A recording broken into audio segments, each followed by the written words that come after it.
इस भारत भूमि के दक्षिण दिशा में 99,000 योजन नीचे 28 प्रकार के नरक हैं। कर्मानुसार नरकों की गति मिलती है।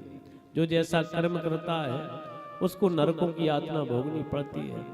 तामिश्र, अन्नतामिश्र, रौरव, महारौरव, असित पत्रवन, कुंभीपाक आदि नरक हैं। जो जैसा कर्म करता है कर्म के अनुसार नरकों की यातना उस जीव को भोगनी पड़ती है। जैसी नरकों का वर्णन श्रवण कराया तो राजा परीक्षित तो थर थर कांपने लगे। गुरुदेव, नरकों की यातना ना मिले क्या करना चाहिए? क्या करें जिससे नरकों में यातना ना भोगनी पड़े? तो सुखदेव मुनि राजा परीक्षित से कहते हैं कि सकृन मनः कृष्ण पदारविंदयो,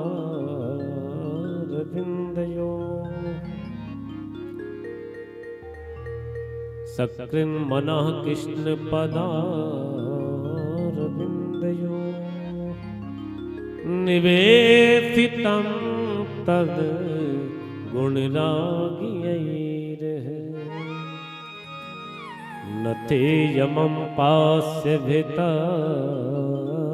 तद्भटाम् स्वप्नेऽपि पश्यन्ति चेन्न निष्कृताः। कहते हैं जो मरते समय इस वाणी से भगवान का नाम उच्चारित कर देता है, चाहे राम बोल दे, नारायण बोल दे, श्याम बोल दे, उसको स्वप्न में भी यमदूत सताते नहीं है, नरकों की यातना इसको भोगनी नहीं पड़ती। तो राजा परीक्षित ने कहा गुरुदेव कैसे? तो अजामिल का उपाख्यान श्रवण कराते हैं। कन्नौज में, कानपुर के समीप में कन्नौज है। कन्नौज के पास किसी गांव में एक कानकुब्ज ब्राह्मण थे, अजामिल। अजा कहते हैं माया को, मिल कहते हैं जो मिश्रित है। माया में लिप्त जीव ही, माया में युक्त जीव ही अजामिल है। प्रत्येक जीव यहां पर अजामिल है। प्रेम से बोलो जय श्री राम। जो माया में लिप्त है वो अजामिल है। अजामिल श्रोत्रिय, ब्रह्मनिष्ठ, वेदभाषी, कर्मकांडी, शास्त्र ज्ञाता, कर्मनिष्ठ ब्राह्मण थे। दूर दूर तक महाराज की कीर्ति का बखान लोग करते थे, इतने विद्वान ब्राह्मण थे। किंतु देखो, कोई भी ना तो महात्मा, कोई भी ब्रह्मचारी, कोई भी विरक्त महापुरुष या कोई सांसारिक व्यक्ति ये नहीं कह सकता, गर्व नहीं कर सकता कि भाई मैं तो नैष्ठिक हूं, मेरा मन नहीं बिगड़ सकता। भाई 60,000 वर्ष विश्वामित्र जी ने तपस्या की, मन बिगड़ गया, अप्सरा पर आकृष्ट हो गए, आकर्षित हो गए। अजामिल ब्राह्मण इतने वेदज्ञ, श्रोत्रिय, ब्रह्मनिष्ठ, कर्मकांडी, शास्त्रों के ज्ञाता, शास्त्रों में निष्ठा, दूसरे के उपदेश देने वाले, आचरणशील होने के बाद भी देखो आंख और कान से पाप प्रवेश करते हैं। हम चाहे कोई व्रत करें, नियमों का पालन करें, किंतु अपनी आंखों पर और कान पर विशेष रूप से नियंत्रण रखना चाहिए। कभी कभी क्या है, प्रेम से बोलो जय श्री राधे। अब आजकल तो देखो कि हाथ में ही टीवी है, जब देखो संसार को देखते ही रहते मोबाइल में। आंखों से तो दिख ही रहा, इसमें अच्छा भी और बुरा है, और कानों से भी सुनाई दे रहा। नायक नायिका के जो संगीत है, ग्राम्य संगीत, उसको सुनने से भी मन बिगड़ जाता है। आंखों से यदि आप बुराई देखें, अच्छाई देखें, दोनों दिखाई देंगे। तो दोनों ही स्थानों से पाप प्रवेश करता है, कानों से और आंखों से। इसलिए दोनों पर नियंत्रण रखना चाहिए। आंखों से चाहे बाहर जगत को देखें, किंतु क्या करें, दृष्टि में यही रखें कि सब परमात्मा की कृति है। कोई सुंदर दिखाई देता है तो ये समझिए कि ठाकुर जी है। जिसमें जो अच्छाई है उसमें आप ये समझिए कि इसमें कोई ना कोई गुण ठाकुर जी का विद्यमान है। अब हुआ क्या, अजामिल एक दिन आ रहे थे कहीं से पूजा पाठ करा के, एक वेश्या सुंदर सा श्रृंगार करके 16 श्रृंगार करके अपने द्वार पर बैठी हुई थी, प्रतीक्षा कर रही थी कि कोई पुरुष आ जाए, देख रही थी। अब जैसे अजामिल की दृष्टि उस वेश्या पर पड़ी तो उसकी रूप लावण्य सौंदर्यता पर महाराज आकृष्ट हो गए, उसकी सुंदरता पर आकृष्ट हो गए। अब जैसे ही घर गए, नेत्र बंद करे तो वही वेश्या की सौंदर्यता दिखाई देती है, सहन करे तो वही दिखाई दे रही है। रात्रि भर नींद नहीं आई, रोकने का प्रयास किया दूसरे दिन, किंतु तीसरे दिन वेश्या के घर में ही पहुंच गए। उसकी रूप माधुरी पर महाराज आकृष्ट हो गए।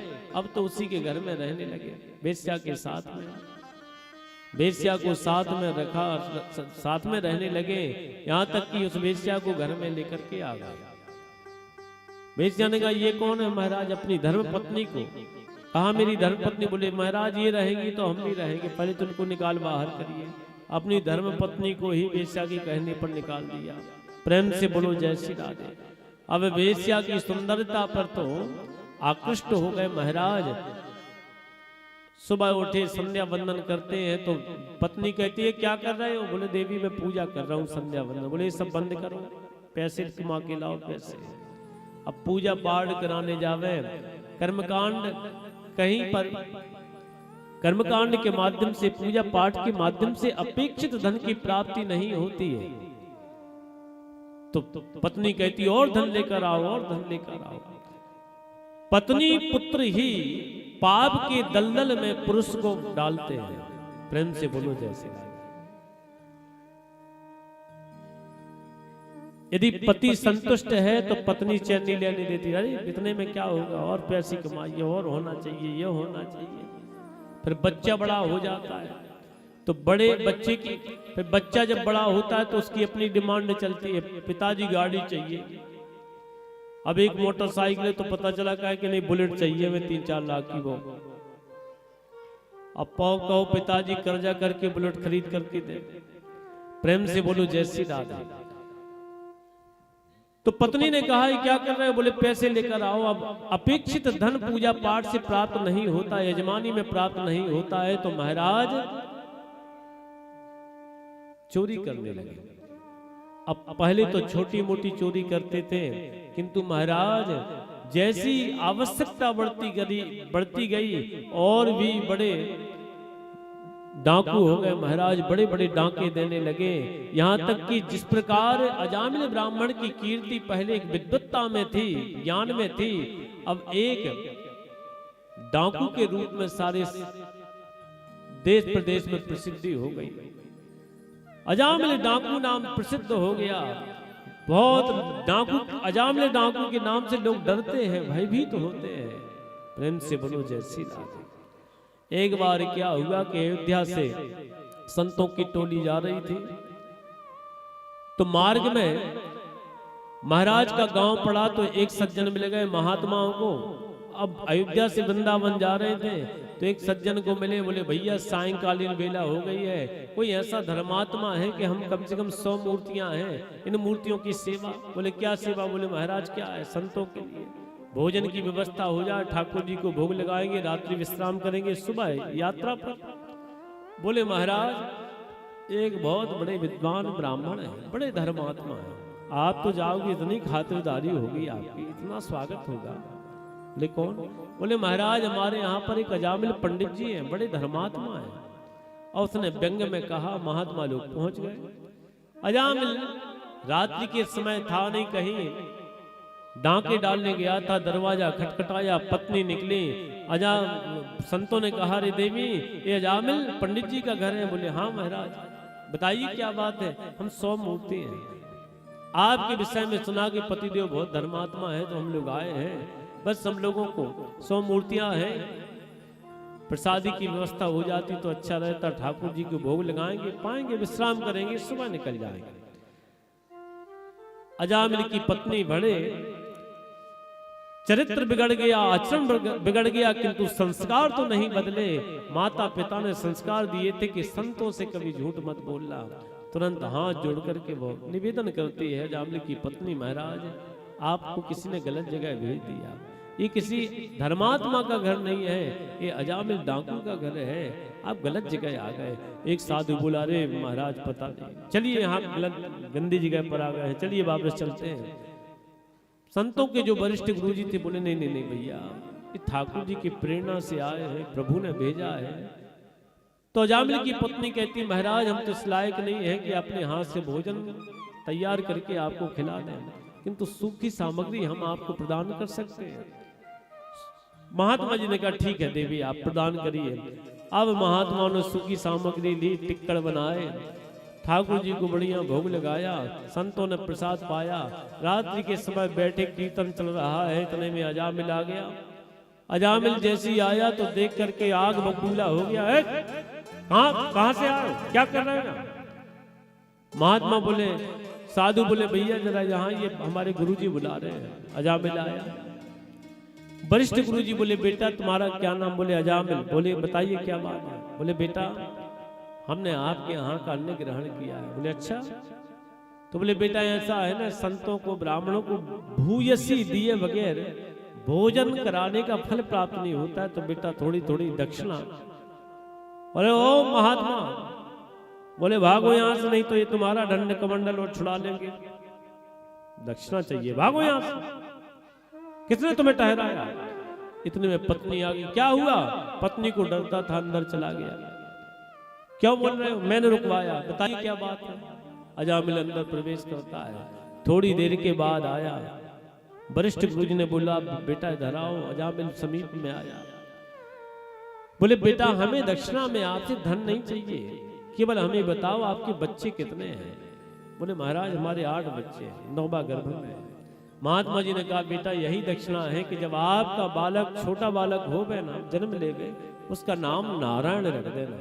अजामिल ने कहा, इसमें कौन सी बड़ी बात है, नारायण नाम रख देंगे। सुबह संत लोग चले जाते हैं, संत लोग गए, तीर्थ यात्रा पर चले गए। समय व्यतीत हुआ, अजामिल की पत्नी ने पुत्र को जन्म दिया।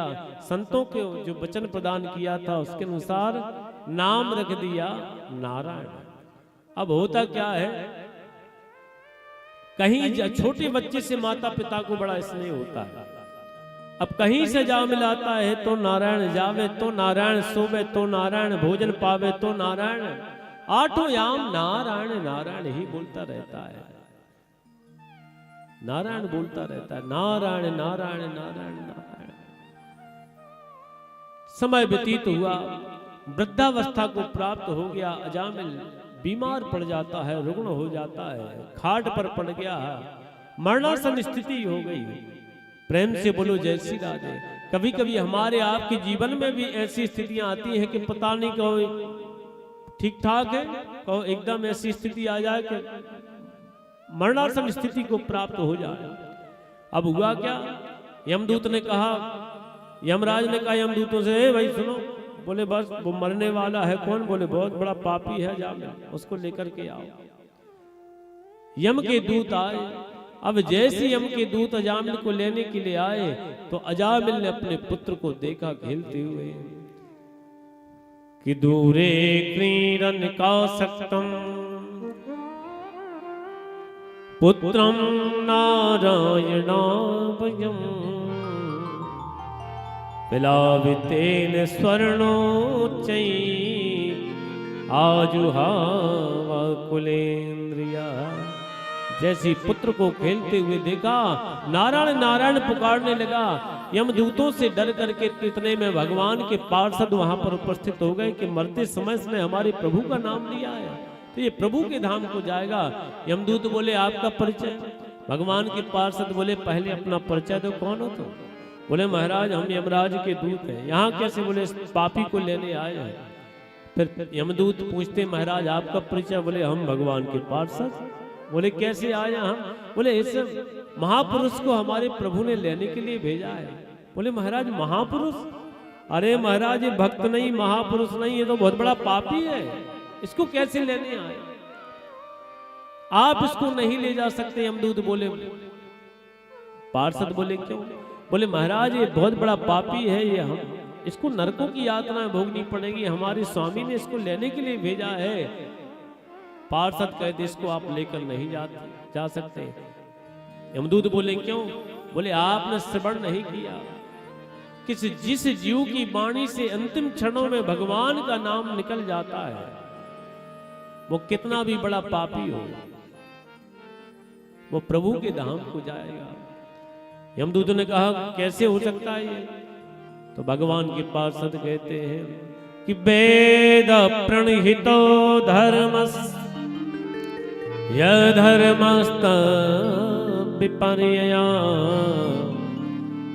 वेदो नारायणा साक्षात् स्वयंभूरिति सुश्रमा। वेद ने जिस धर्म का प्रतिपादन किया है उसी धर्म पर चलना चाहिए, उसी धर्म का अनुसरण करना चाहिए। वेदों में ही लिखा है गुरूणाम चा लघूनाम चा गुरूणी चा लघूनि चा प्रायश्चित्तानि पापानां ज्ञातोक्तानि महर्षिभिः। भगवान के नाम के सामने बड़े से बड़ा पाप, छोटे से छोटा पाप ठहर नहीं सकता। आप नाम की महिमा को नहीं जानते। भगवान का नाम कितना अद्भुत है। एक देखिए, चाहे भगवान का नाम आलाप में ले, चाहे हास में ले, चाहे परिहास में ले, चाहे विनोद में ले, चाहे आलस्य में ले, चाहे आनंद में ले, किसी भी भाव से भजिए, भगवान का नाम कल्याण ही करता है।